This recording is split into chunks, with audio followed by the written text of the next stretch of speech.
Magic is everywhere in Dungeons & Dragons. It almost makes up the fabric of reality, and can be used by just about everyone in every facet of life. But arcane magic is separated into many different schools, each with their own strengths and weaknesses, and a wizard must choose which to focus on. Hello adventurers, and welcome to Weaver's Wonderful World. In this episode of D&D Discussions, we'll be going over the wizard subclasses, or arcane traditions which focus on schools of magic.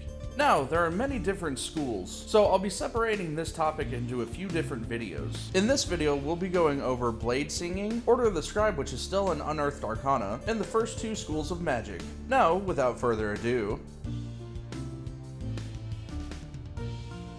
School of Swords. Elven wizards who become Bladesingers have fighting abilities grounded in traditions of arcane magic.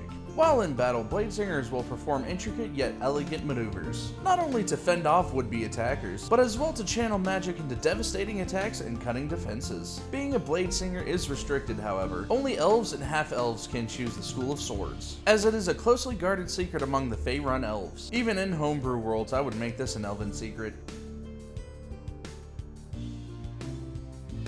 After the player picks up School of Sword and becomes a Bladesinger at 2nd level, they become proficient in not only light armor, but also with one chosen one-handed melee weapon, and the performance skill as well.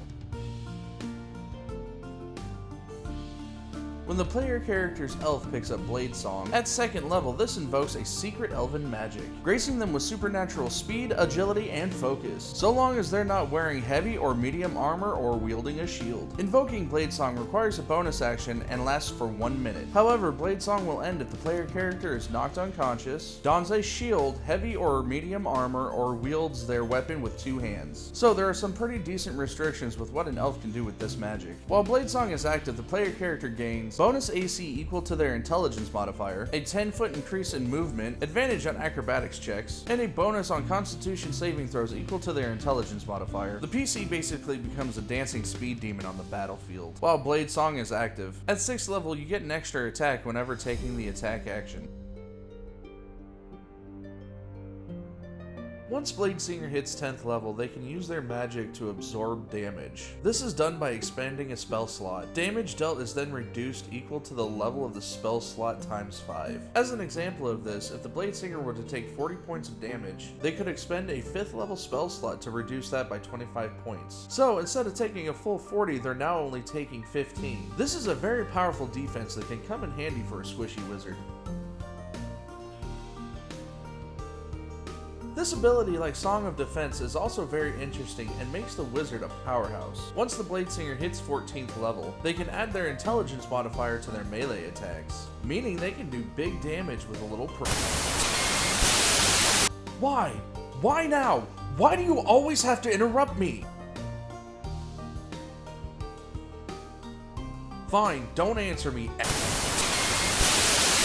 Ugh, come on, man, what do you want from me? Magic of the book. This is how wizards grow in power. It is very rare to see a wizard without books or scrolls on their person, and many spellcasters call keeping their spell tomes wizardry. It's an apt name given how much wizards spend time poring over their spellbooks, studying theories of natural magic and pursuing the furthest steps of any library. A wizard would go through great lengths to plume an archive of ancient knowledge. Order of the Scribes is definitely the more book-heavy among wizards. When the wizard becomes a scry at 2nd level, they gain the ability to produce a tiny quill that can produce its own ink, so there's no need for an inkwell. This ink can be any color the scribe desires. It cuts the cost of gold, time, and paper in half while copying spells into their spellbook, if you use the quill when transcribing. Waving the feather in front of anything you write with the quill erases it, as long as the text is within 5 feet of you. The scribe has awakened their spellbook at 2nd level, with an awakened arcane sentence within the spellbook, using specially prepared inks and ancient incantations passed down within the order of the scribe. This allows the book to grant the scribe to use the spellbook as an arcane focus when casting spells. Change the damage of a spell they cast with another damage type from another spell written in the spellbook. Cast ritual spells without the additional 10 minutes as long as the spell is written in the spellbook. This makes the scribe's spellbook hands down one of the most important possessions they have. But But don't fret, if the spellbook is lost, the scribe can put the consciousness of their spellbook into a new book on a short rest while using the wizardly quill. The scribe can write an arcane sigil in a blank book or a spellbook they are attuned with. At the end of the short rest, their spellbook's consciousness is summoned into that new book. If the previous spellbook still exists, all its contents are erased. This is good if a scribe's spellbook ever gets stolen because their secrets can be kept safe, just by transferring the book's consciousness. At 6th level, as long as the scribe's spellbook is within 5 feet, they can touch their wizardly quill to one piece of parchment. One spell from the book of 1st or 2nd level with a casting time of 1 action is instantly transcribed onto the parchment and is treated as 1 level higher. Anyone else reading it cannot understand it, and it vanishes from the parchment the moment it is cast or upon another long rest. This is a good way for the scribe to have more magic on his side, and not have to worry about spell slots too much.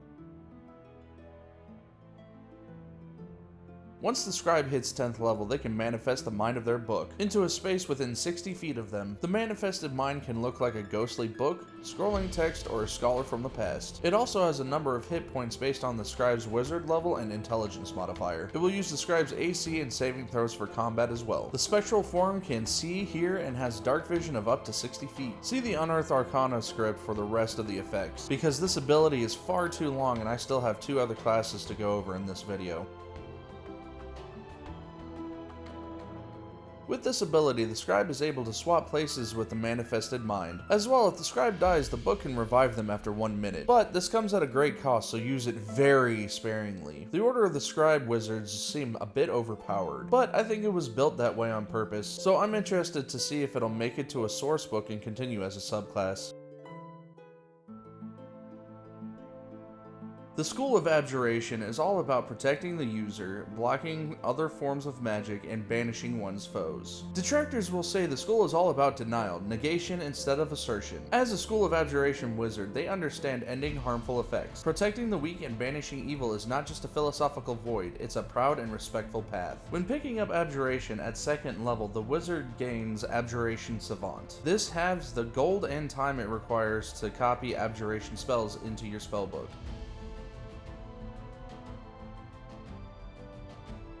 Past 2nd level, when casting an Abjuration spell of level 1 or higher, the wizard can take a strand of that spell and create a magical ward that lasts until they finish a long rest. The ward's hit point maximum is twice the wizard's class level plus their intelligence modifier. Basically, it's mage armor, but you cast something else in order to get it. At 6th level, the wizard can move the projection to a creature within 30 feet if they are taking damage, and the ward would take that damage instead. This is a good way to protect your healer or your Hey, come on now, I was making a quip at the fighter's expense. I'm allowed to because I am a fighter.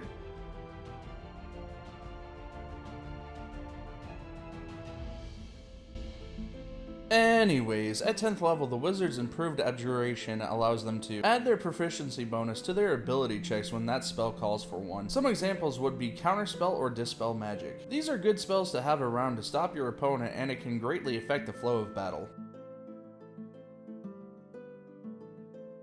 At 14th level, the wizard becomes resistant to all spells, effectively meaning they have advantage on anything magical that one can throw at them. This is great for their own protection because we all know wizards are